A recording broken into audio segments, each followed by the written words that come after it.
My husband toasted his pregnant mistress until I stood up with his darkest secret.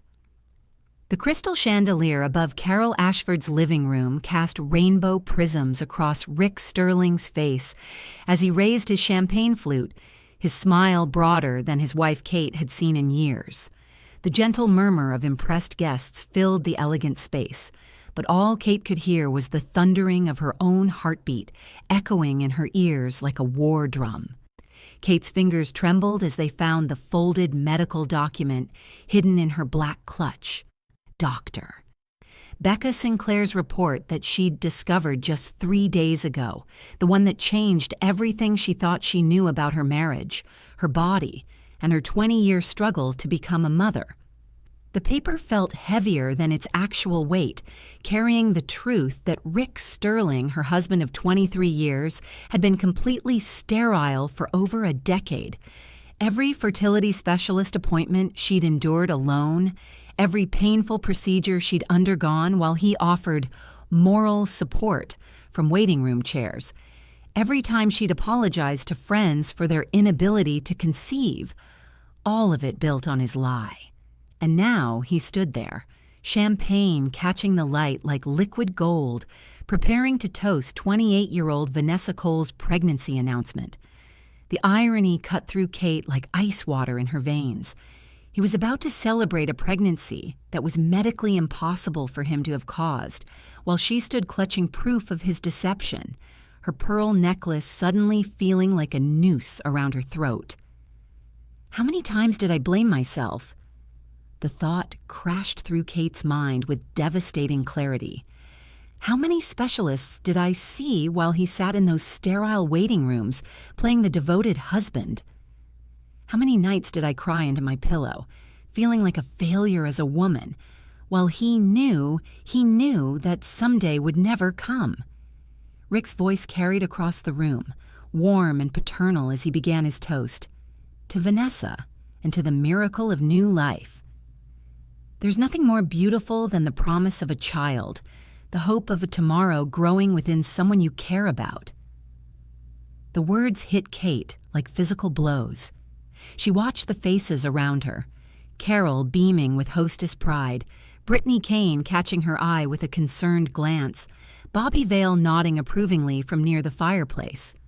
None of them knew what she knew. None of them understood that they were witnessing not a celebration, but a performance built on years of calculated deception. Kate's business training kicked in. The analytical mind that had once closed million-dollar pharmaceutical deals, suddenly calculating angles and consequences with razor-sharp precision. This wasn't just about infertility anymore. This was about control, manipulation, and the systematic erosion of her reality over 2 decades. She took a deliberate step forward, her heels clicking against the hardwood floor with a sound that seemed to echo through the suddenly quieting room. Rick's eyes found hers across the crowded space, and for just a moment, his practiced smile faltered. Something in Kate's expression, something he'd never seen before, made him pause mid-sentence. The room fell silent, 30 pairs of eyes turning toward Kate as she stood there, holding the truth that would shatter everything. But for the first time in years, she felt completely, devastatingly clear about what she had to do. If you haven't already, hit that subscribe button and join our Weathered Rose Stories family. Your place in this circle of powerful, heartfelt journeys is waiting for you. These stories of women rising, healing, and reclaiming their strength have inspired thousands to find their own courage. Make sure you hit the bell too, so you'll know the moment a new chapter of resilience and triumph is shared here with you. Let me take you back to how Kate arrived at that moment, standing in Carol's living room with her husband's medical lies folded in her purse and the power to expose him trembling in her hands. Catherine Sterling, Kate to her friends, was 56 and thought she knew exactly who she was. She was the former pharmaceutical executive who'd given up her career to support her husband's political ambitions. She was the devoted wife who managed Rick's image and social calendar with the same precision she'd once applied to drug trial analyses. She was the woman who gracefully accepted their childless status as one of life's disappointments, while privately carrying the weight of what she believed was her body's failure. Kate was also completely, utterly wrong about almost everything. Their Beacon Hill home had always been Kate's pride. Federal-style elegance with modern comfort, the kind of place that photographed beautifully for the political lifestyle magazines that occasionally featured Rick's rising career. That Tuesday morning, 3 days before Carol's party, Kate moved through her usual routine, checking Rick's schedule on his phone while he showered, confirming RSVPs for upcoming events, ensuring his suits were pressed and ready for another day of building the image they'd crafted together. The invisible labor of being a political wife had become second nature to Kate. She knew which donors needed personal attention, which journalists responded to which approaches, which social connections Rick valued most. Her pharmaceutical background gave her an edge in understanding complex policy issues, though Rick preferred she offer her insights privately rather than publicly. "You're so much better behind the scenes, Kate," he'd say, and she'd learned to interpret this as a compliment rather than a limitation. But that morning, something felt different to Kate.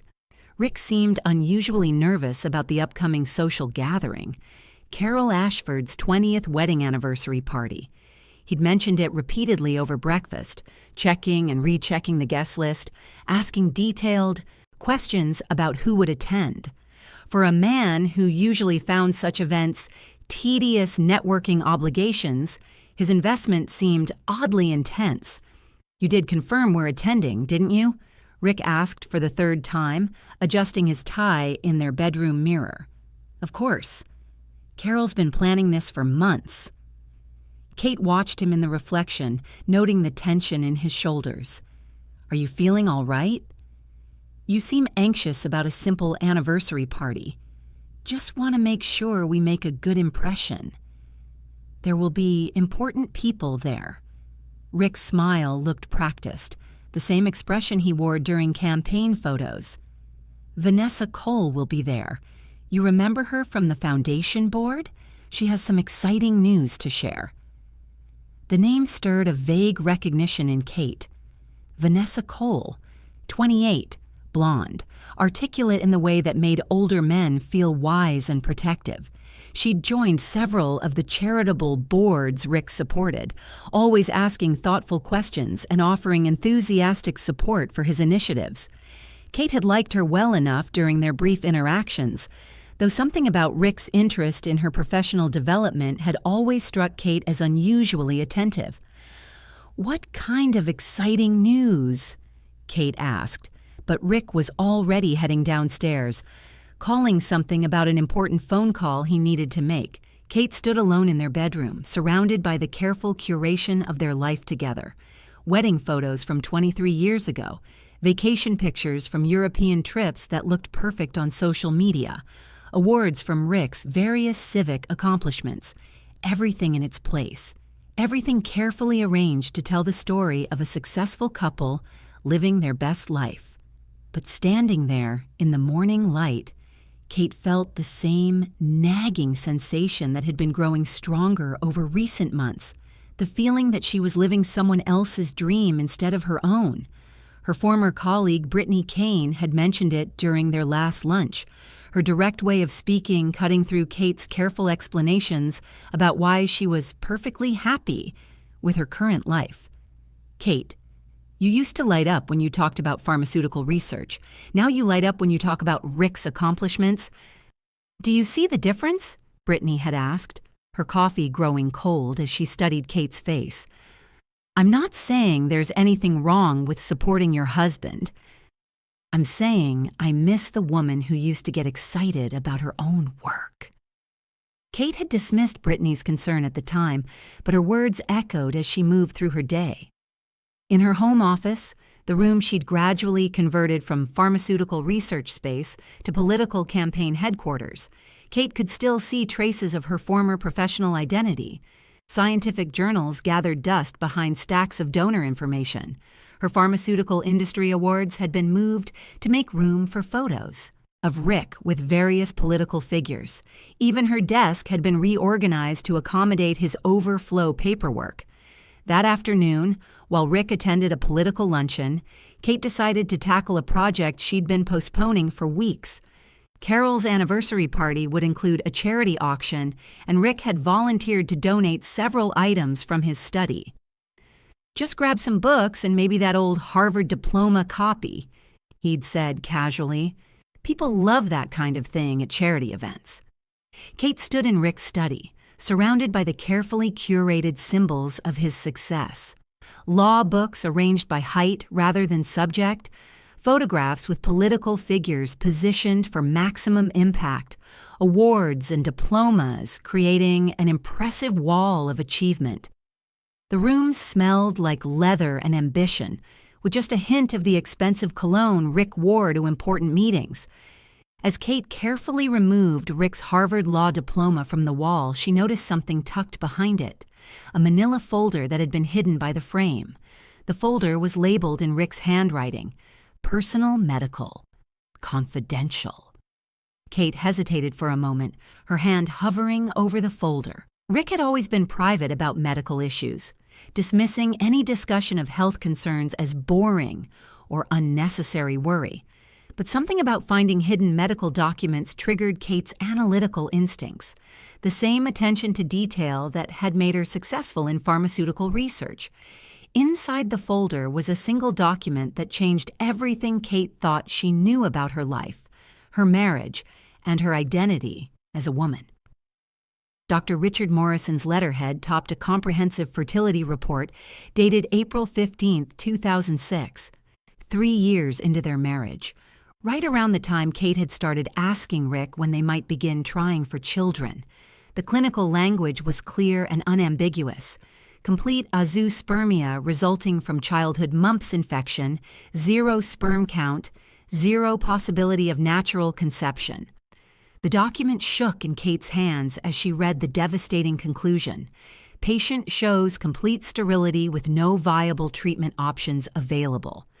Adoption or donor sperm would be necessary for any pregnancy involving this patient. 20 years. 20 years of marriage built on this lie.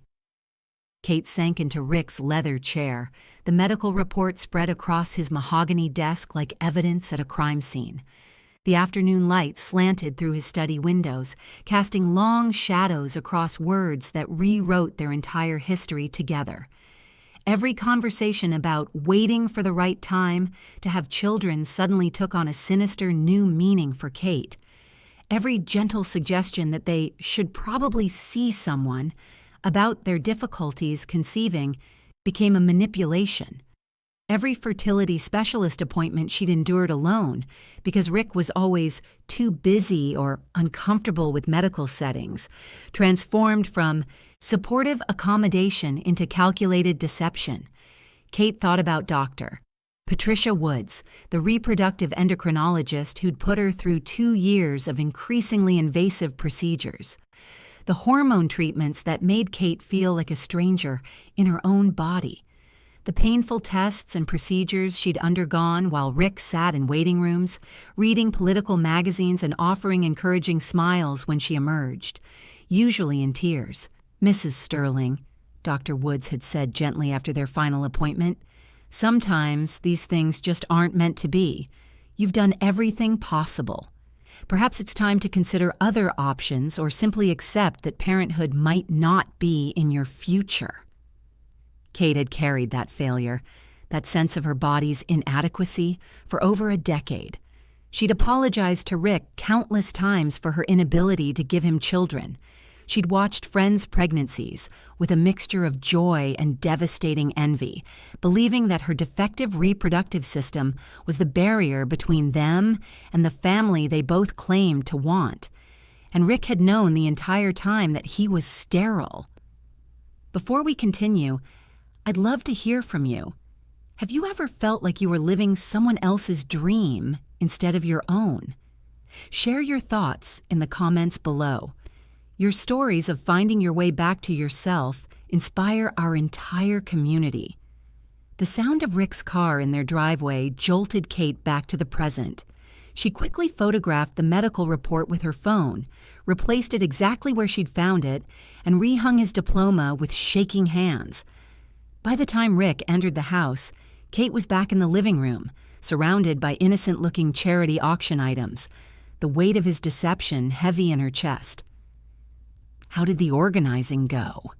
Rick asked, loosening his tie as he surveyed the collection of books and memorabilia Kate had gathered. Kate looked up at him.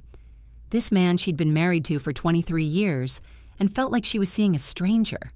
Rick's familiar face, the smile lines she'd always found charming, the confident way he moved through their home like he owned not just the space, but everyone in it. "Fine," Kate managed, her voice steadier than she felt. "Just some books and awards. Nothing too personal." Rick nodded approvingly, already moving toward his study to change for dinner. "Perfect. Carol's parties always have competitive bidding. Should raise good money for her cause." As Rick disappeared into his study, the same room where his medical lies were hidden behind his Harvard diploma, Kate sat surrounded by the detritus of their carefully constructed life and realized she didn't know who she was married to. But more frightening than that, Kate wasn't sure she knew who she was either. The woman who'd built a successful pharmaceutical career seemed like a distant memory to Kate. The woman who'd given up that career to support Rick's ambitions felt like a stranger.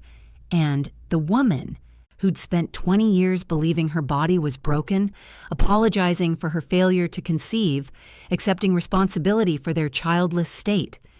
That woman was based on a lie so fundamental it shook the foundation of everything Kate thought she knew about herself. Kate picked up her phone and scrolled to Dr. Becca Sinclair's number.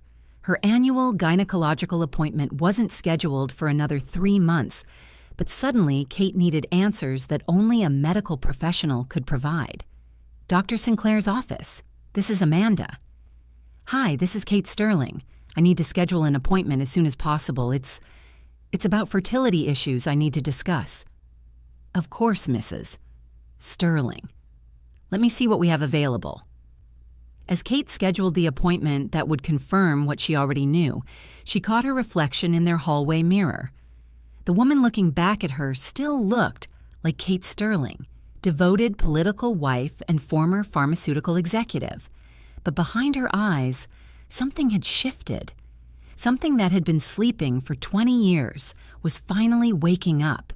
And Kate had a feeling that once it was fully awake, there would be no going back to the comfortable lies she'd been living. The next morning, Kate sat in Dr. Becca Sinclair's office. The medical report Rick had hidden printed on the papers in her lap. The office smelled like lavender and antiseptic, a combination that usually calmed Kate, but today made her stomach churn with nervous energy. Dr. Sinclair, a woman in her early 50s with kind eyes and steel gray hair, reviewed the document with the careful attention Kate remembered from her pharmaceutical days. She'd been Kate's gynecologist for 8 years, seeing her through the tail end of her fertility struggles and into what Kate had thought was peaceful acceptance of their childless state. "Kate," Dr. Sinclair said finally, her voice gentle but clear, "this report is absolutely legitimate, and it explains everything I've been wondering about for years." Kate's hands twisted in her lap. "What do you mean?" "I've always found it curious that Rick never came in for fertility testing, despite your struggles. In cases where couples have difficulty conceiving, we typically test both partners early in the process. When I suggested it, you always said Rick was uncomfortable with medical settings or too busy with work." The fluorescent lights overhead suddenly felt too bright to Kate, reflecting off the tears she'd been trying to hold back for days. "Dr. Sinclair, I've been blaming myself for 20 years. The hormones, the procedures, the tests. I put my body through hell because I thought I was the problem." Dr. Sinclair leaned forward, her professional demeanor softening into something more personal. "Kate, based on this report, your husband has known since early in your marriage that natural conception was impossible. The fact that he allowed you to undergo fertility treatments while concealing his own sterility. She paused, choosing her words carefully. That's not just medical deception. That's a profound betrayal of trust and informed consent. The validation hit Kate like a physical force. For the first time in years, her perceptions aligned with medical reality. Kate's analytical mind, the same mind that had once evaluated pharmaceutical trial data, began processing the full scope of Rick's deception. "What should I do?" Kate asked, hating how small her voice sounded. Dr. Sinclair handed Kate a box of tissues. "That's not a medical question, Kate. But I will say this. You deserve relationships built on honesty, and you deserve to stop carrying responsibility for problems that were never yours to solve." Kate left the doctor's office with copies of her own medical records. Years of fertility treatments and negative pregnancy tests, all annotated with Rick's encouraging presence in waiting rooms. The documentation painted a clear picture. While Kate underwent increasingly invasive procedures, Rick maintained his caring husband facade, knowing his sterility made every treatment pointless. That evening, Kate found herself in Brittany Kane's kitchen, the story pouring out of her like water through a broken dam. Brittany's kitchen had always been a sanctuary. Warm oak cabinets, herb plants on the windowsill, and a scarred wooden table that had witnessed countless conversations over the years. Steam rose from their coffee cups as Kate spread the medical documents across Brittany's table, her voice shaking as she explained what she'd discovered. Brittany listened without interruption, her face growing progressively more serious as the scope of Rick's deception became clear. "Kate," Brittany said finally, her voice firm in a way that reminded Kate why they'd worked so well together in pharmaceutical research, "let me make sure I understand this correctly. For 20 years, Rick let you believe you were infertile.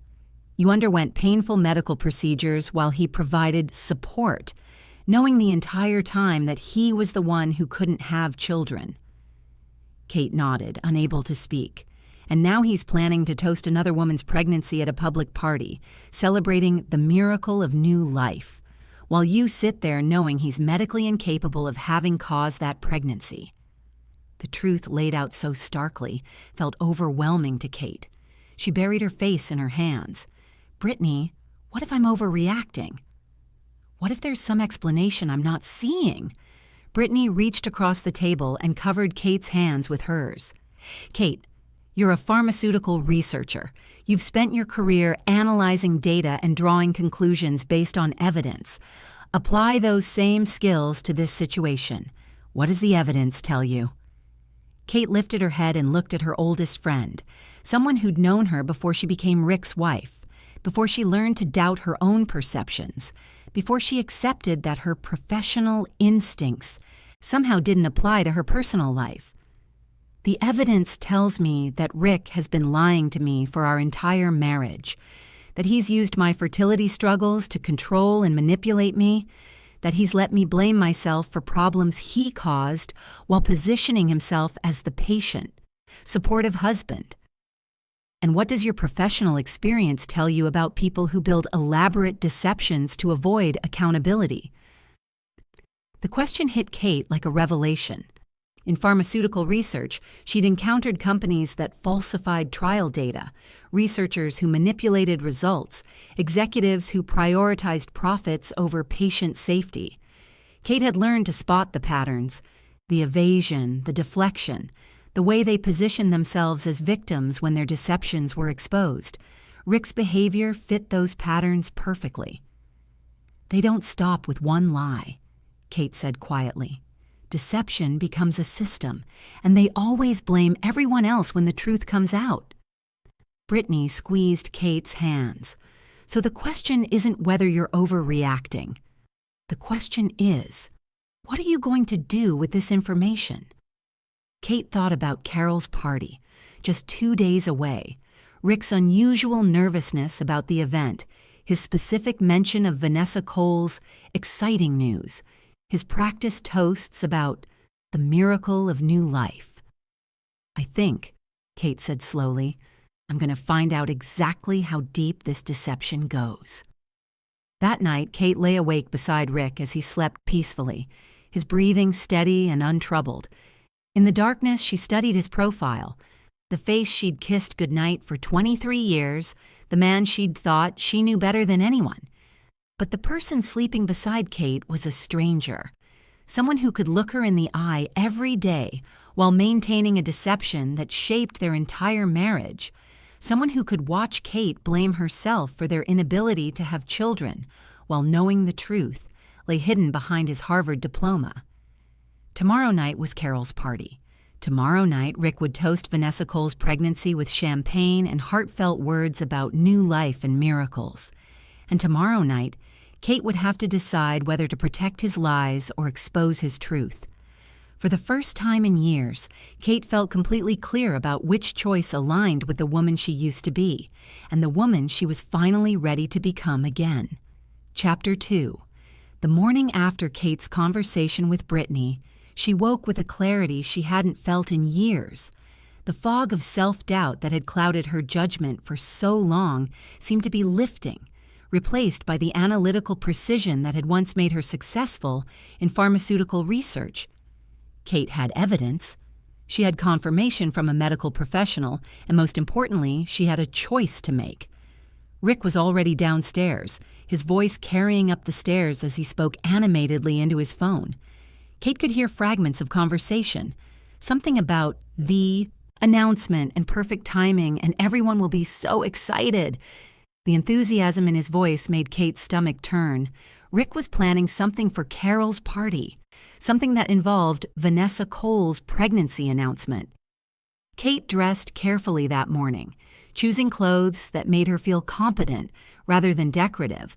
Her navy blazer, the one she'd worn to pharmaceutical board meetings, instead of the softer cardigans Rick preferred. Her hair pulled back in a professional chignon rather than the loose waves he often complimented. Small changes, but each one felt like reclaiming a piece of herself. At breakfast, Kate watched Rick more carefully than she had in years, the way he checked his phone constantly, smiling at messages in a way that seemed almost paternal. The way he hummed while spreading marmalade on his toast, a contentment Kate rarely saw except when his political ambitions were advancing. "You seem happy this morning," Kate observed, pouring coffee into her mug, the one Brittany had given her years ago with "World's Best Research Director" printed in bold letters. Kate had stopped using it when she left pharmaceutical work, but this morning it felt appropriate. "Just looking forward to Carol's party. Should be a memorable evening." Rick's smile had that practiced quality Kate was learning to recognize. Vanessa's announcement will really be something special. New life is always cause for celebration. The casual cruelty of his words, celebrating new life while concealing his own sterility, might have broken Kate a week ago. Instead, it sharpened her resolve. This wasn't just about hiding a medical condition.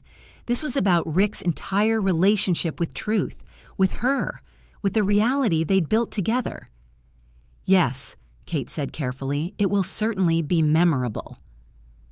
If Rick noticed the edge in Kate's voice, he didn't show it. He was already moving toward his study, presumably to review whatever speech he'd prepared for tonight's toast. Kate finished her coffee and made a decision that would have terrified the old Kate. She was going to verify everything she suspected about Vanessa Cole's pregnancy and Rick's involvement. Kate's pharmaceutical background had taught her to investigate thoroughly before drawing conclusions. If Rick was planning to publicly celebrate a pregnancy he couldn't have caused, Kate needed to understand the full scope of his deception. She needed to know if this was just another performance or something deeper. Kate spent the morning making careful phone calls to mutual acquaintances, asking casual questions about Vanessa Cole's recent activities. The picture that emerged was troubling but not surprising. Vanessa had been spending considerable time with Rick over the past few months, always framed as mentoring or professional development. They'd attended several political events together when Kate was unable to accompany him, with Vanessa serving as his research assistant or policy advisor. The most revealing conversation came from Margaret Walsh, who'd seen Rick and Vanessa at an intimate restaurant downtown 3 weeks ago. "They looked so engrossed in conversation," Margaret said innocently. "Very intense discussion. I didn't want to interrupt what seemed like important business." Kate hung up the phone feeling sick. Not because she believed Rick was physically unfaithful, his sterility made certain aspects of an affair unlikely, but because the emotional betrayal was becoming clear. Rick had been cultivating a relationship with a young woman who was now pregnant, positioning himself as a mentor and father figure, preparing to publicly celebrate her pregnancy while concealing his own medical inability to father children. The manipulation was breathtaking in its complexity. That afternoon, Kate did something she hadn't done in years. She called her former colleague Bobby Vale at Meridian Pharmaceuticals. Bobby had been offering Kate consulting opportunities for months, gentle suggestions that her expertise was still valuable and sought after in the industry. "Kate!" What a pleasant surprise. Bobby's voice was warm and familiar. "Please tell me you're finally ready to get back into pharmaceutical consulting. I've got 3 companies asking specifically for someone with your background in clinical trial analysis." For a moment, Kate felt the old excitement stirring. The intellectual challenge, the sense of professional purpose, the validation that came from expertise rather than association. "Actually, Bobby, I might be interested. Can you tell me more about the opportunities?" As Bobby described the consulting contracts, analyzing drug trial data, advising on FDA compliance, reviewing clinical protocols, Kate felt pieces of her former self clicking back into place. This was who she'd been before she learned to define herself through Rick's achievements. This was the woman who'd been sleeping under layers of accommodation and compromise. "The timing might actually be perfect," Kate found herself saying. "I'm reassessing some of my priorities." "That's wonderful to hear. Your insights on pharmaceutical ethics alone would be invaluable. When can we set up a preliminary meeting?" After they hung up, Kate sat in her home office, the room that had gradually transformed from her professional space into Rick's campaign headquarters, and began moving things around. She pulled her pharmaceutical journals from behind his donor files. Kate found her industry awards and placed them back on the desk where they belonged. Small acts of reclamation, but each one felt significant. The afternoon light slanted through the windows as Kate rediscovered pieces of her professional identity she'd thought were permanently buried. Her pharmaceutical credentials, her research experience, her analytical skills, all still there, just waiting for Kate to claim them again. Rick returned home as Kate was reviewing some of Bobby's preliminary contract information. He paused in the doorway of her office, taking in the rearranged space with a slight frown. "Spring cleaning?" Rick asked, his tone light, but Kate caught the undertone of concern. "Something like that. Bobby Vale called with some interesting consulting opportunities. I'm thinking about getting back into pharmaceutical work." Rick's expression shifted almost imperceptibly. "Consulting?" "Kate, you know how demanding these political events are. I need you available for the important social obligations, and with the campaign season approaching." The automatic deflection, the casual assumption that Kate's professional interests were secondary to his political needs. A week ago, Kate might have accepted this as reasonable. Today, it felt like another form of control. "I'm quite capable of managing both personal and professional responsibilities," Kate said evenly, drawing on the voice she'd used in boardroom negotiations years ago. "I did it successfully for over 15 years before we married." Something flickered in Rick's eyes, surprise perhaps at Kate's tone. He recovered quickly, offering his practiced charm. "Of course you are. I just worry about you taking on too much stress. These consulting contracts can be very demanding." "So can marriage," Kate replied, and this time the edge in her voice was unmistakable. Rick left for his pre-party preparations soon after, mentioning something about picking up a special gift for Vanessa. Kate used his absence to prepare for the evening ahead. She chose her outfit carefully, an elegant black dress that projected authority rather than decoration, paired with the pearl necklace her grandmother had left her, professional rather than ornamental. More importantly, Kate made copies of Rick's medical report and placed them in her evening purse. She wasn't certain what she planned to do with them, but Kate refused to attend this performance unarmed with the truth.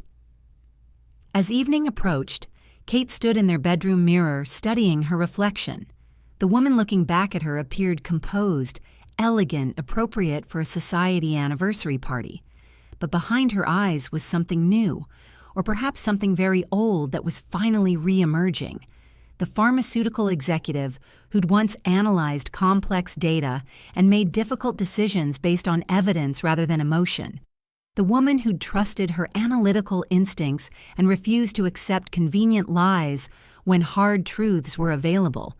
That woman had been dormant for 20 years, accommodating and supportive and carefully diminished. But she was waking up now, and she was very, very angry about the lies she'd been told. Rick arrived home with unusual energy, practically humming as he prepared for the party. He spent longer than usual on his appearance, adjusting his tie multiple times and practicing expressions in the mirror. The level of preparation seemed excessive for a simple anniversary celebration. But everything made sense when Kate considered what Rick was really preparing for: a public performance celebrating someone else's pregnancy while concealing his own medical deception. "You look lovely," Rick said as they prepared to leave, his hand briefly touching Kate's shoulder. The gesture that had once felt affectionate now felt possessive, a claim of ownership Kate was beginning to resent.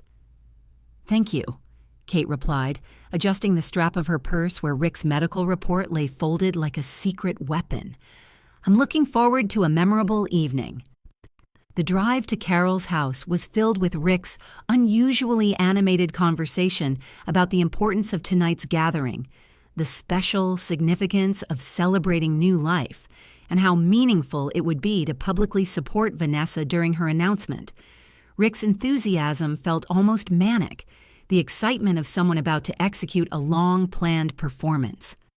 Kate sat quietly beside him, her analytical mind cataloging every word, every gesture, every reveal about Rick's true motivations. The man driving their car toward Carol's party wasn't the supportive husband he'd appeared to be for 23 years. He was someone else entirely, someone whose relationship with truth was so fundamentally compromised that he could celebrate pregnancy while hiding his own sterility, could build his identity on Kate's perceived failures while concealing his own medical reality.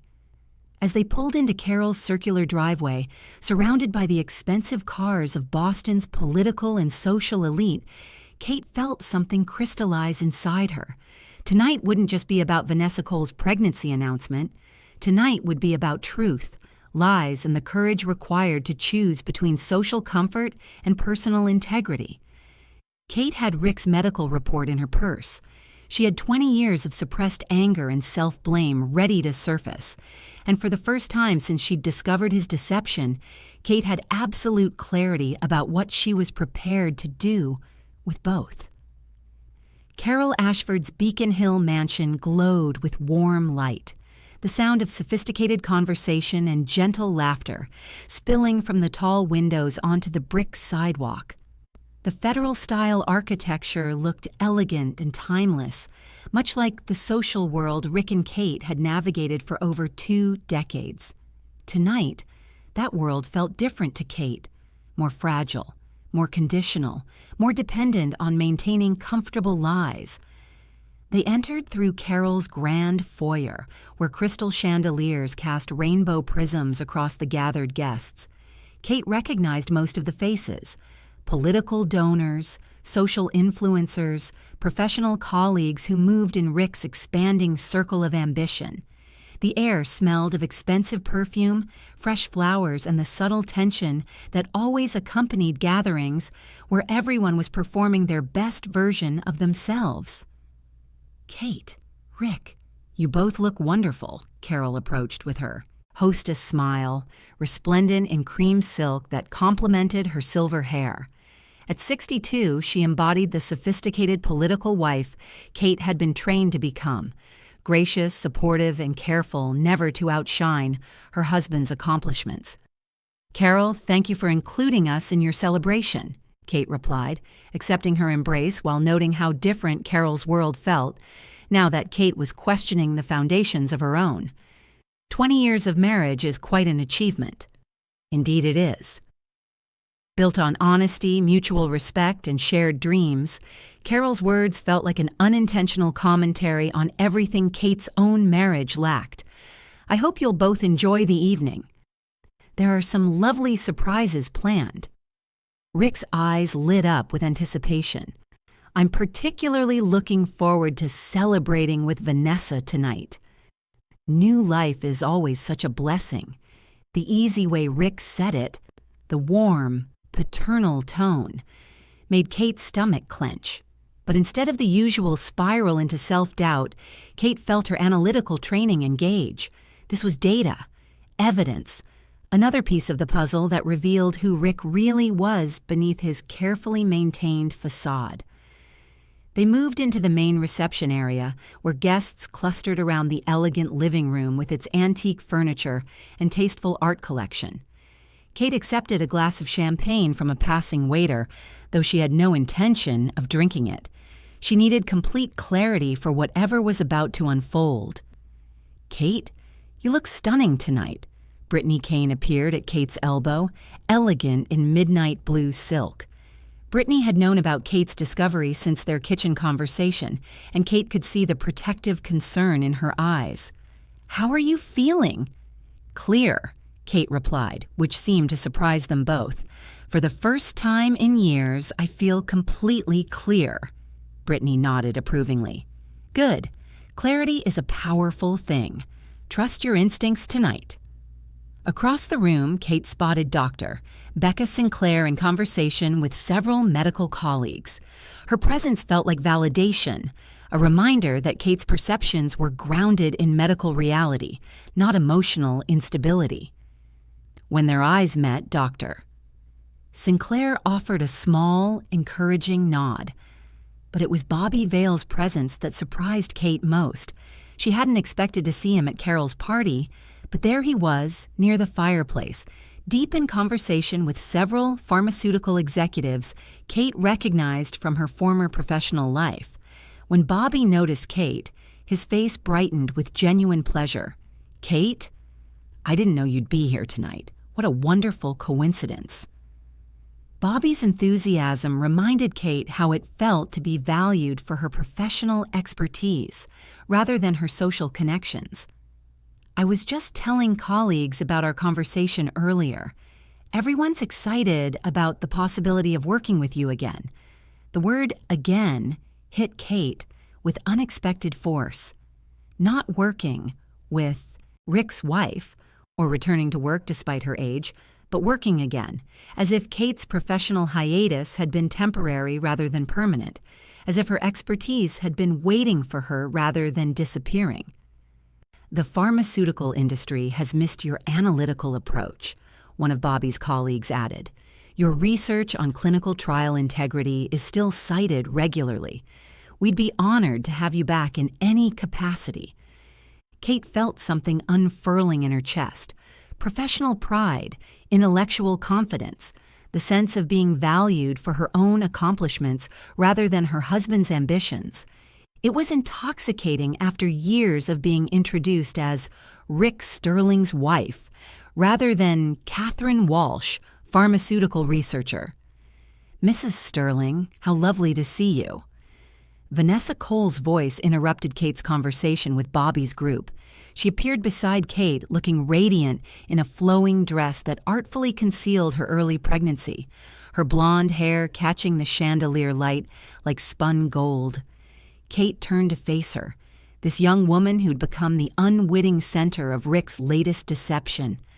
Up close, Vanessa looked even younger than her 28 years, with clear skin and bright eyes that suggested she still believed the world was fundamentally honest and kind.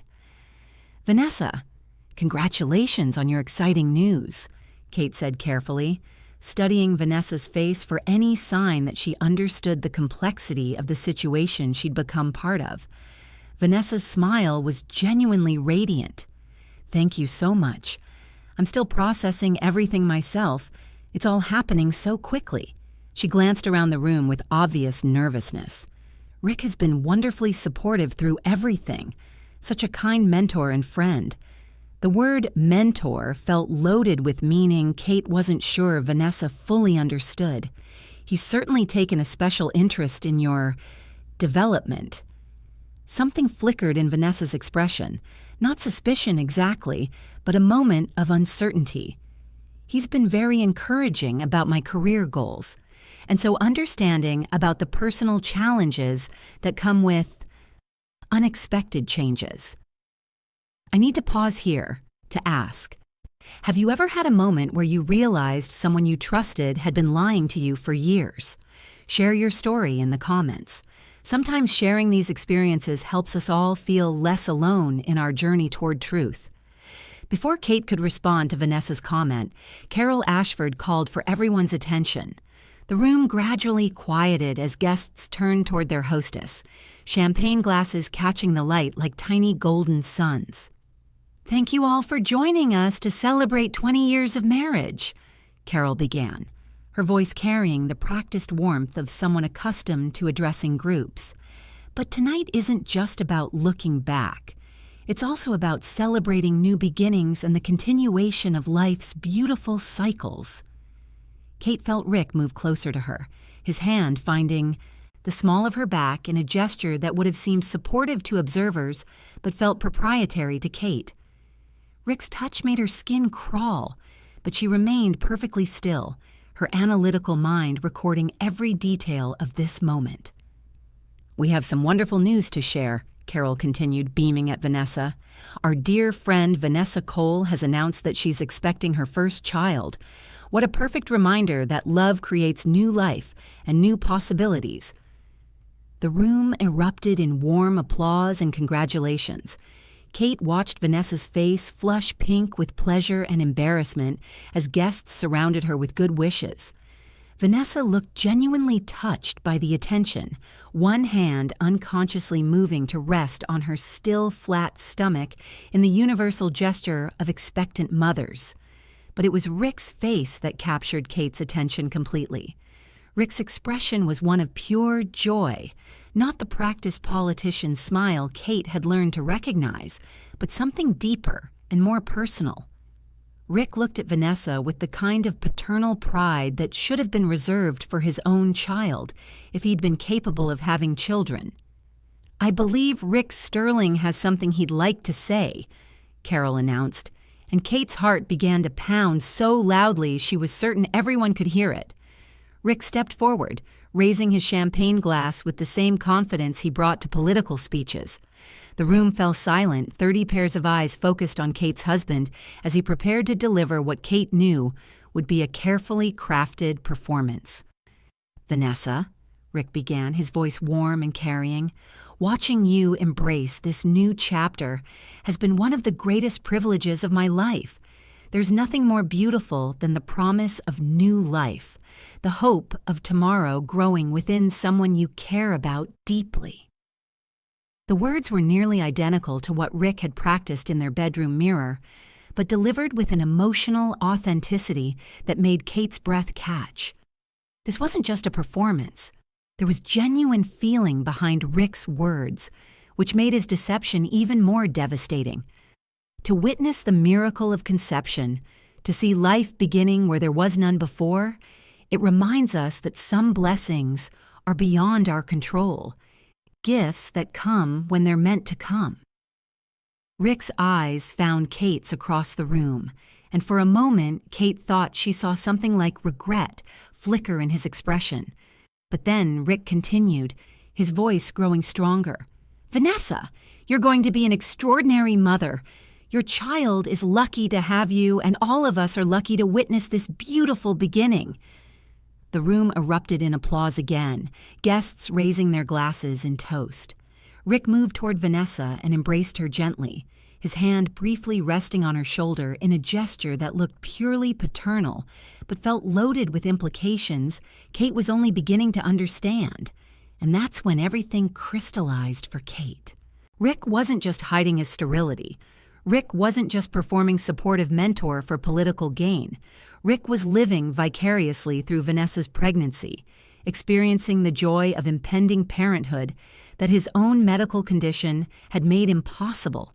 Rick was taking emotional ownership of a pregnancy he couldn't have caused, while letting Kate carry 20 years of blame for their childless marriage. The cruelty was breathtaking. The manipulation was sophisticated beyond anything Kate had imagined, and the performance was so convincing that everyone in the room, including Vanessa herself, believed they were witnessing genuine paternal joy rather than elaborate psychological deception. Kate reached into her purse and felt the folded edges of Rick's medical report, the document that proved everything Kate had suspected, that validated every instinct she'd been trained to doubt, that transformed her from paranoid wife into analytical researcher with access to game-changing data. The room was still celebrating, guests surrounding Vanessa with questions about due dates and baby names, Rick accepting congratulations on his mentoring success. The warm glow of champagne and candlelight made everything feel festive and joyful, but Kate stood there, holding proof that the entire celebration was built on lies. For 20 years, Kate had been trained to prioritize harmony over truth, to smooth social tensions rather than expose uncomfortable realities.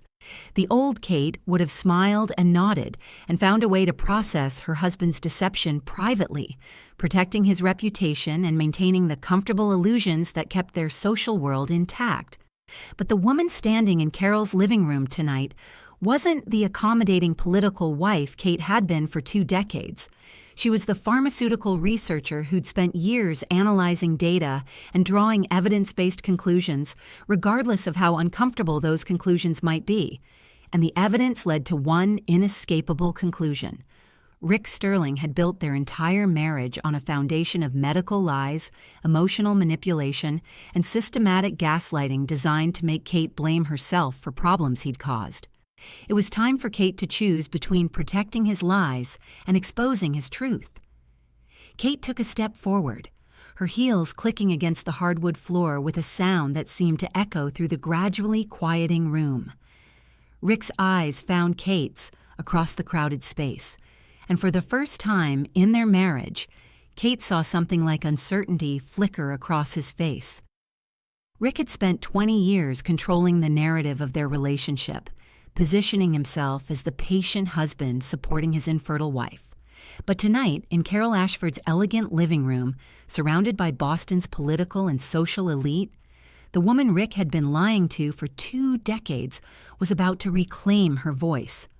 And Kate had medical documentation to support every word she was about to say. Chapter 3. The silence in Carol's living room stretched like a held breath as Kate moved forward, her heels marking each deliberate step on the polished hardwood. 30 pairs of eyes tracked her movement, confusion rippling through the elegant gathering as guests sensed something shifting in the carefully orchestrated celebration. Rick's champagne glass froze halfway to his lips, his confident smile wavering as he watched Kate approach. For the first time in their 23-year marriage, Rick saw genuine uncertainty flicker across Kate's face. He'd spent decades controlling every narrative, every conversation, every truth that touched their relationship. But tonight, the woman he'd been lying to for 20 years was about to speak. "I'm sorry to interrupt," Kate said, her voice carrying the same calm authority she'd once used in pharmaceutical board meetings. "But I have something to share about miracles and medical impossibilities." The words landed like stones in still water, creating ripples of confusion throughout the room. Carol stepped forward with hostess concern, while Brittany moved closer to Kate's side in silent support. Kate could see Dr. Becca Sinclair near the fireplace, her medical training evident in the way she watched Kate's face with professional attention. Rick recovered quickly, his political reflexes kicking in. "Kate, darling," Perhaps this isn't the time." "Actually, Rick, this is the perfect time." Kate reached into her purse and withdrew the folded medical report, the paper crackling slightly in the sudden silence.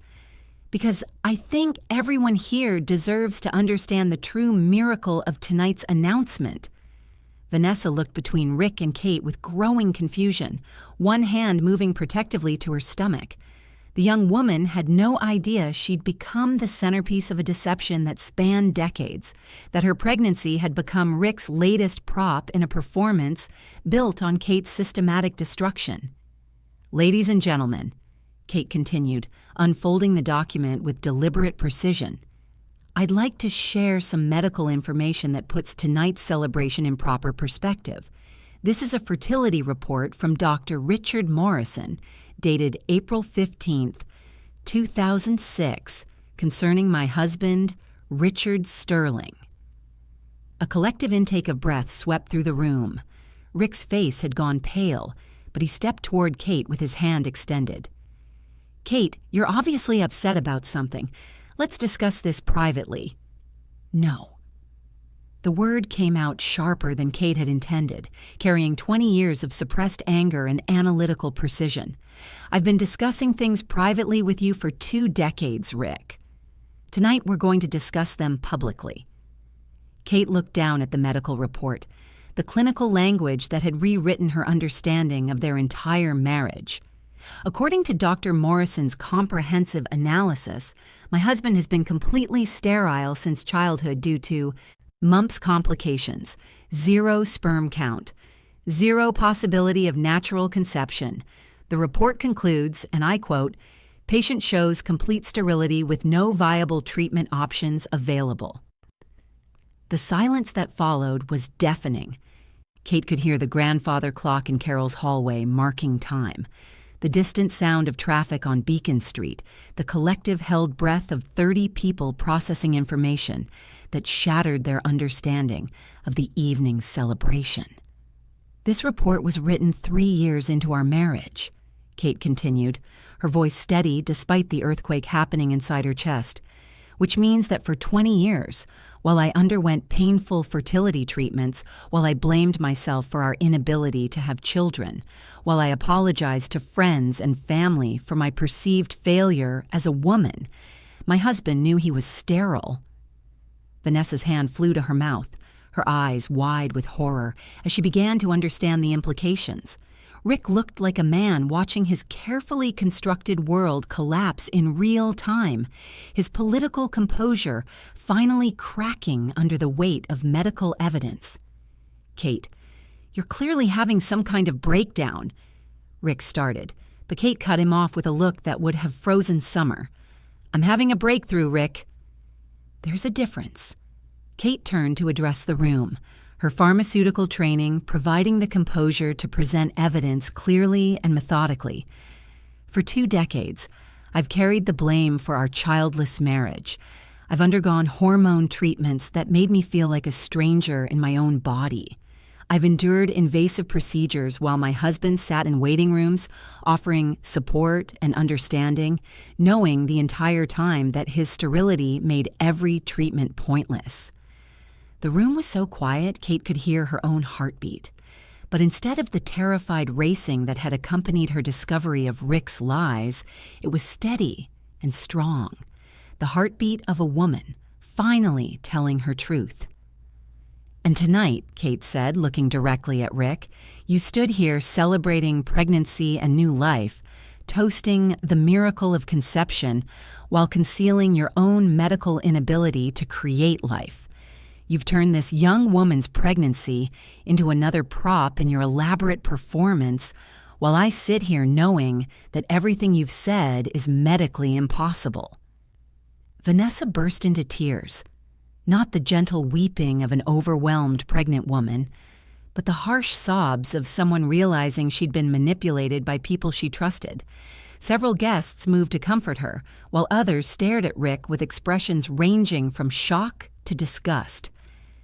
"You let me believe I was broken," Kate said, her voice cracking slightly for the first time.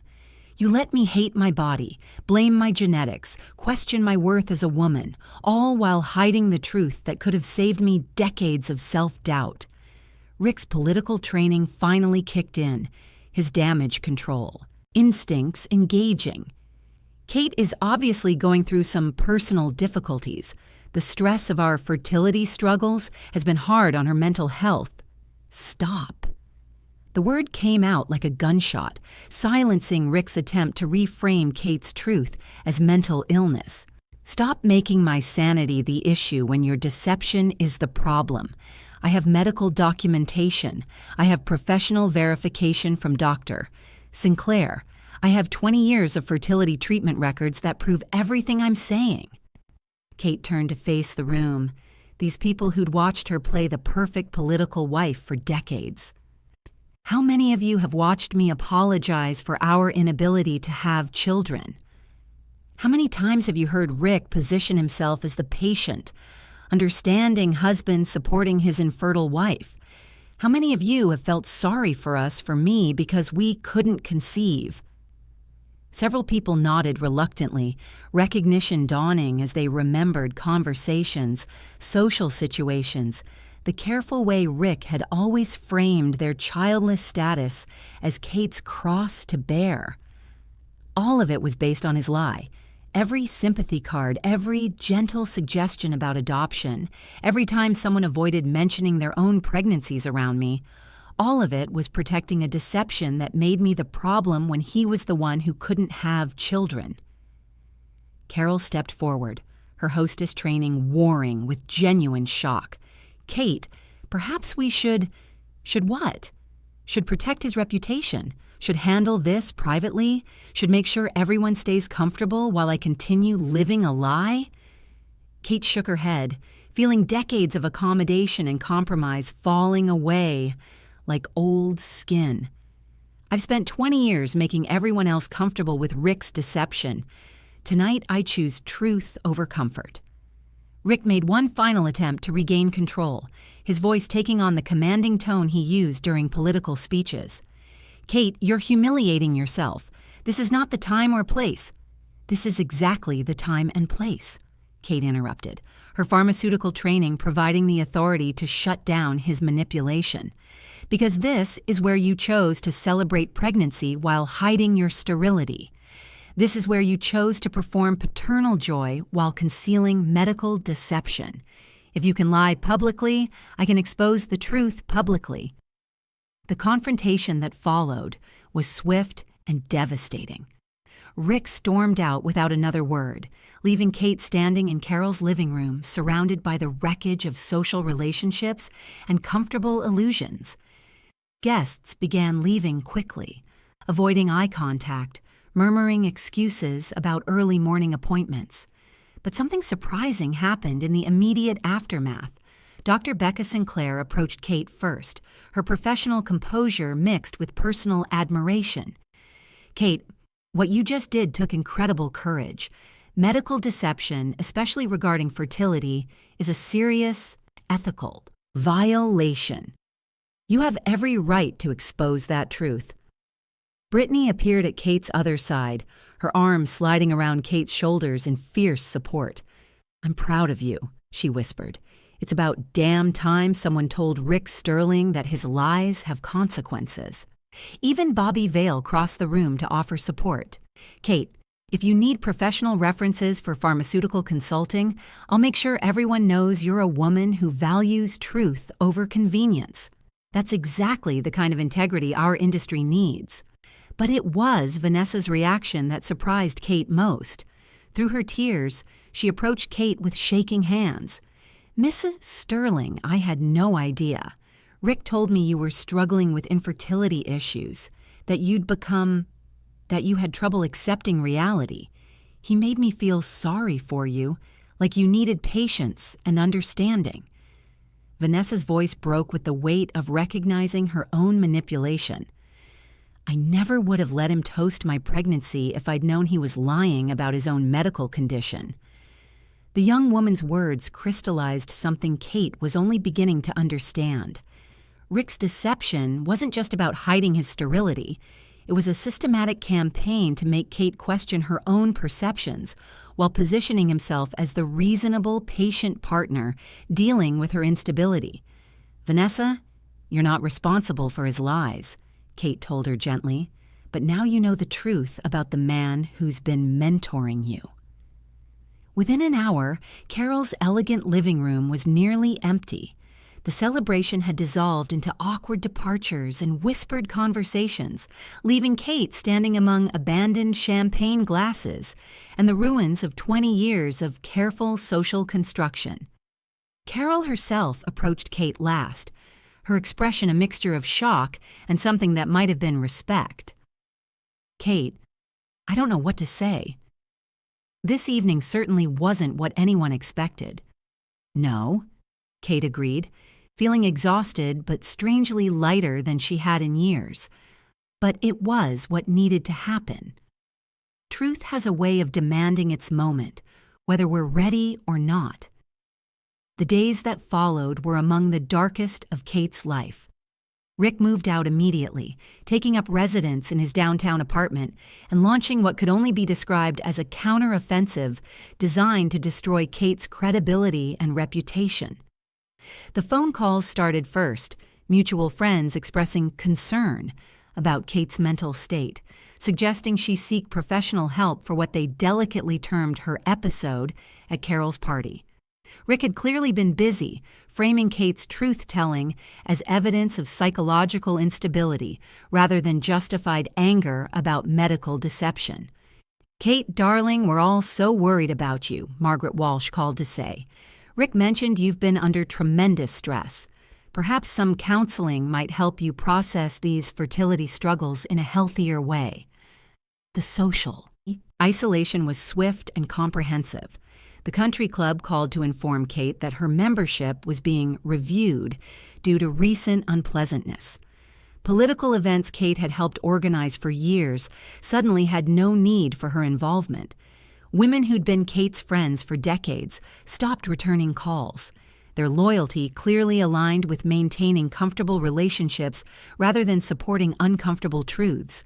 But the professional assassination was the most devastating. Rick's political connections proved valuable in undermining any attempt Kate might make to rebuild her pharmaceutical career. Bobby Vale called with regret in his voice. "Kate, I'm so sorry, but the consulting opportunities I mentioned have been postponed. Several executives received calls suggesting you're going through personal issues that might affect your professional judgment. I tried to defend you, but Rick's reputation carries weight in these circles." Kate sat in their empty house. Rick had taken most of his belongings, leaving behind only the most painful reminders of their life together, and faced the reality of her choices. At 56, Kate was socially ostracized, professionally blacklisted, and financially dependent on a man who was systematically destroying her reputation. The temptation to surrender was overwhelming. Rick's lawyer called with an offer that sounded almost generous: public reconciliation, couples therapy, and a return to their normal life in exchange for a statement acknowledging Kate's emotional difficulties and apologizing for her inappropriate behavior at Carol's party. "Your husband is willing to forgive this episode," the lawyer explained in patronizing tones. "He understands that fertility struggles can affect women's mental stability. With proper treatment and medication, there's no reason you can't return to your previous arrangement." Previous arrangement. The phrase hit Kate like a physical blow. Not marriage, not partnership, but an arrangement. One where Kate accepted Rick's version of reality and abandoned any claim to her own truth. Kate spent 3 days seriously considering the offer. The path back to comfort was clear and seductive. Admit to mental instability, accept medical treatment for problems she didn't have, return to being Rick's accommodating wife in exchange for financial security and social rehabilitation.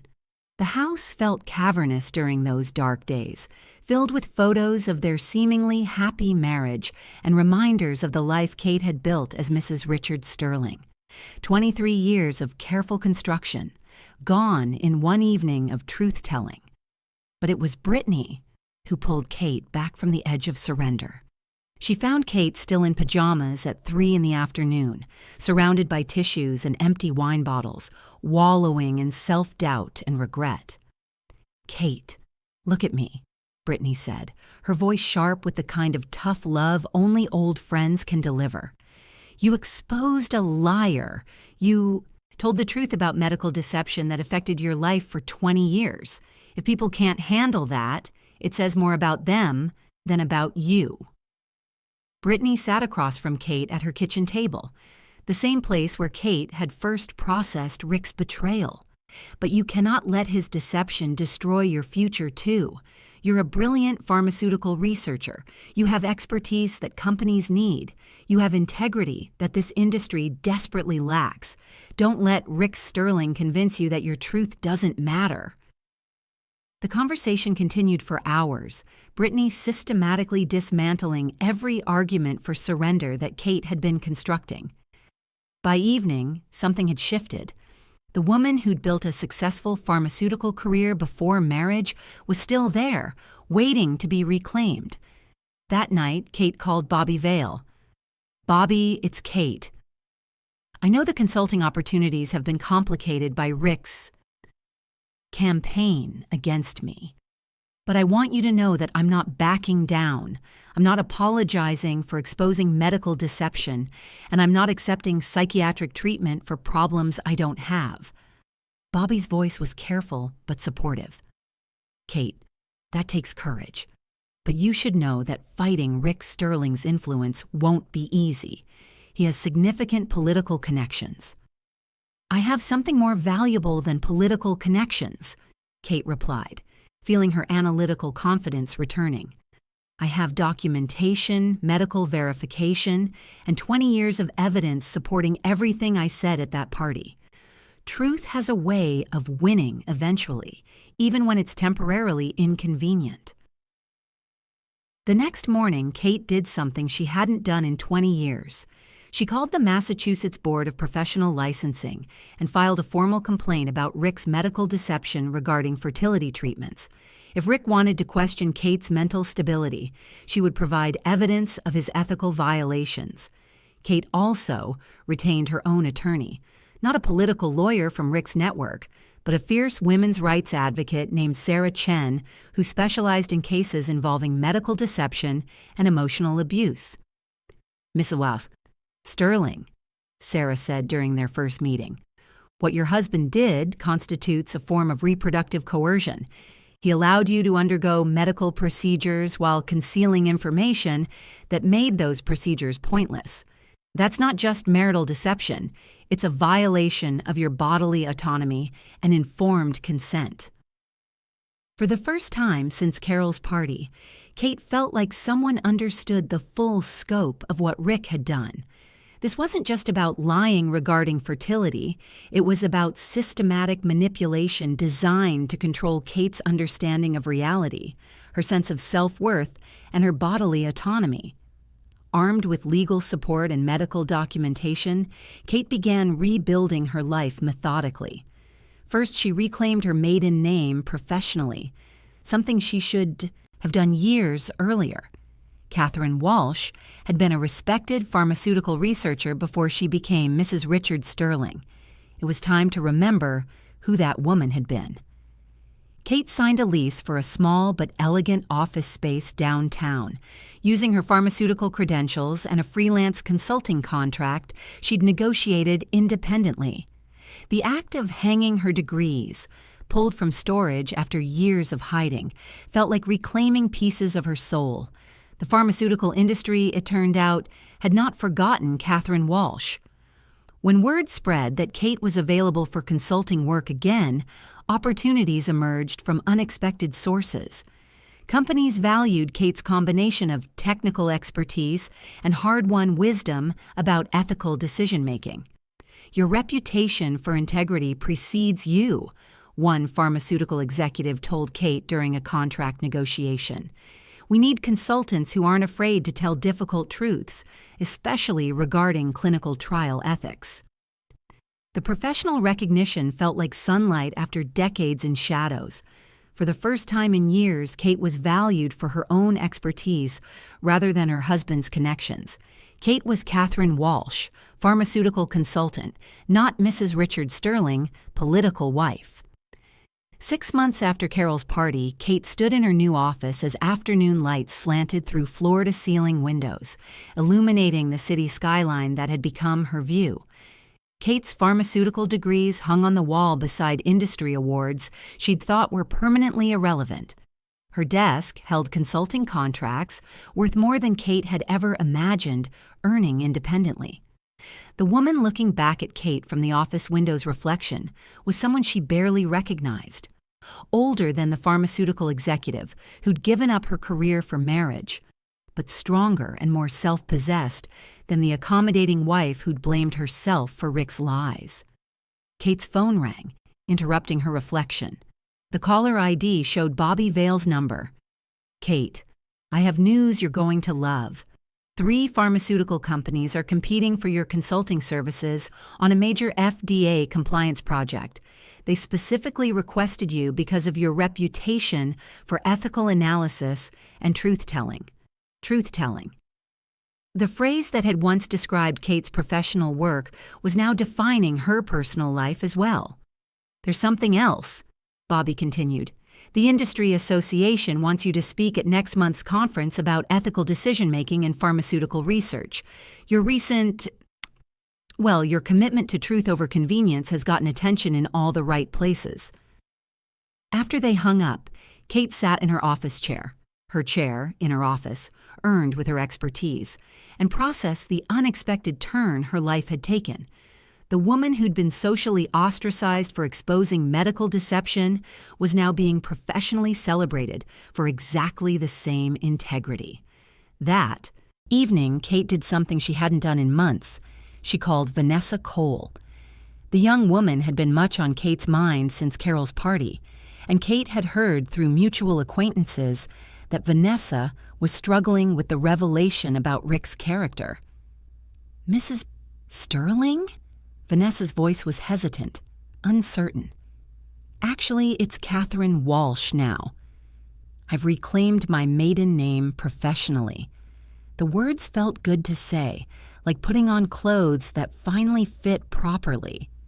"I've been thinking about you, Vanessa. How are you managing everything?"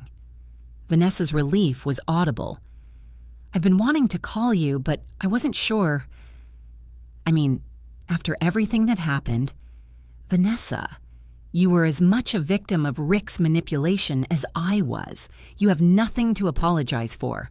The conversation that followed was healing for both of them. Vanessa shared how Rick had systematically undermined her confidence in her own perceptions, positioning himself as the wise mentor while making her doubt her ability to understand complex situations. "He made me feel so grateful for his attention, like I was lucky to have such an important man interested in my career," Vanessa admitted. "I never realized how he was isolating me from other mentors, making me dependent on his approval." "That's exactly what he did to me for 20 years, Kate told her. "The difference is that you recognize the pattern in months rather than decades. You're going to be fine, Vanessa. You're going to be more than fine." As winter turned to spring, the consequences of Kate's truth-telling became clear. Rick's political aspirations had stalled as his character came under scrutiny. Vanessa's paternity test had revealed what Kate had always known. Rick wasn't the father of her child, which raised uncomfortable questions about his motives for claiming such intimate involvement in her pregnancy. More importantly, other women began reaching out to share their own stories of Rick's manipulative behavior. A pattern emerged of young female protégé who'd been made to feel special by his attention, then gradually isolated from other mentors and made dependent on his approval. The Massachusetts Board of Professional Licensing found merit in Kate's complaint about medical deception, though Rick's lawyer managed to negotiate a settlement that avoided public censure. Still, the investigation created a paper trail that validated everything Kate had exposed at Carol's party. Dr. Becca Sinclair called to update Kate on the case. "Kate, you should know that your complaint has opened doors for other patients who've experienced similar deception. Medical ethics boards are taking reproductive coercion much more seriously now." The ripple effects continued expanding. Kate's speaking engagement at the pharmaceutical conference led to more consulting opportunities, which led to recognition as a thought leader in clinical ethics. The woman who'd been professionally blacklisted for telling the truth was now being professionally celebrated for exactly the same integrity. Standing in her office one year after Carol's party, Kate reflected on the transformation that had begun with a hidden medical report and a choice between comfort and truth. The pharmaceutical consultant looking back at Kate from the window was someone she barely recognized, not because she was different, but because she was finally, authentically herself. Kate's friendship with Brittany had deepened into true partnership, both personal and professional. Brittany had joined Kate's consulting practice, bringing her own expertise and shared commitment to ethical business practices. Together, they were building something neither of them could have created alone. "You know what I realized?" Brittany said during one of their planning meetings. "You didn't just expose Rick's lies. You gave permission for everyone around you to stop pretending that comfortable lies are better than uncomfortable truths." Brittany was right. Kate's truth-telling had created space for others to examine their own relationships, their own compromises, their own willingness to accept deception for the sake of social harmony. The financial independence that came with professional success allowed Kate to make the final break from Rick's control. Their divorce was finalized quietly with a settlement that reflected Kate's legitimate claim to assets she'd helped build over 23 years of marriage. More importantly, Kate had made peace with their childless status, understanding that Rick's deception had stolen not just her chance at motherhood, but years of self-blame and medical trauma, allowed Kate to grieve properly, not for her failure as a woman, but for his systematic betrayal of her trust and bodily autonomy. Kate channeled her nurturing instincts into mentoring young women entering pharmaceutical careers, sharing the hard-won wisdom about maintaining professional identity within personal relationships. The advice Kate gave them was simple but profound.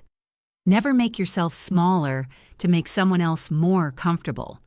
Thank you for joining Kate on this incredible journey of rediscovering her strength and reclaiming her truth. If her story resonated with you, please hit that like button and share your own experiences of finding your voice after years of silence. Have you ever had to choose between comfort and truth? What gave you the courage to speak up? Your stories inspire our entire community and remind us all that it's never too late to start living authentically. Don't forget to subscribe and hit the notification bell, because every story we share here celebrates the incredible resilience and wisdom of women who refuse to be silenced. 2 years after that night at Carol's party, Kate received an invitation that would have been unimaginable during her marriage, a request to deliver the keynote address at the International Conference on Pharmaceutical Ethics. The invitation specifically mentioned Kate's commitment to truth-telling and ethical integrity in both professional and personal contexts. Standing at the podium before an audience of industry leaders, Kate looked out at faces that reflected her own journey. Professionals who understood that integrity sometimes requires uncomfortable choices, that truth-telling demands courage, and that the most important ethical decisions often happen in private moments when no one is watching. "The pharmaceutical industry has taught me that data doesn't lie," Kate began. "Clinical trials reveal truth regardless of what we hope to find. Laboratory results show reality whether or not that reality is convenient. Medical evidence speaks for itself, demanding that we listen even when we'd prefer comfortable illusions." Kate paused, thinking of Rick's hidden medical report, of 20 years spent blaming herself for his deception, of the moment she chose truth over social harmony in Carol's living room. "But I've learned that the same principles apply to our personal lives." Truth demands recognition, whether it's convenient or not. Evidence speaks for itself, whether we're ready to listen or not. And sometimes the most important ethical decision we can make is simply refusing to protect someone else's lies at the expense of our own reality. The audience was silent, recognizing something deeper than professional advice in Kate's words. As pharmaceutical professionals, we understand that our work affects real people with real lives. The data we analyze, the trials we conduct, the ethical choices we make, they all have consequences that extend far beyond laboratory walls. The same is true for the ethical choices we make in our personal relationships. Kate thought of Vanessa Cole, now a successful pharmaceutical researcher in her own right, raising her daughter with the kind of integrity Kate wished she'd demanded in her own life decades earlier. Kate thought of the other women who'd reached out to share their own stories of recognizing manipulation and choosing truth over comfort. The courage to tell difficult truths, whether in clinical trials or personal relationships, creates space for others to do the same. When we refuse to protect deception, we give permission for truth to surface. When we choose integrity over convenience, we model that choice for everyone around us. As Kate concluded her speech, she felt the weight of the journey that had brought her to this moment. The woman who discovered her husband's medical deception in a hidden file folder had become someone who helped others navigate their own ethical challenges, both professional and personal. The standing ovation that followed wasn't just recognition of Kate's professional expertise. It was acknowledgement of the hard truth that authentic integrity requires courage, that meaningful relationships demand honesty, and that sometimes the most loving thing we can do is refuse to enable someone else's deception. Walking off. That stage, Kate thought about the woman she'd been 2 years earlier, accommodating, self-doubting, willing to accept responsibility for problems she hadn't caused. That woman had been buried under layers of compromise and manipulation, but she hadn't disappeared completely. She'd been waiting for the right moment to reclaim her voice, her truth, and her unwillingness to make herself smaller for others' comfort. That moment had come in Carol's living room, when faced with a choice between protecting Rick's lies and exposing his truth. Kate had chosen truth, and in choosing truth, Kate had chosen herself. Sometimes the most powerful thing we can do is simply tell the truth about our lives. Kate's journey reminds us that our voices matter, our experiences are valid, and our dreams don't have expiration dates. Thank you for being part of this community where every woman's story of courage and transformation is celebrated and honored.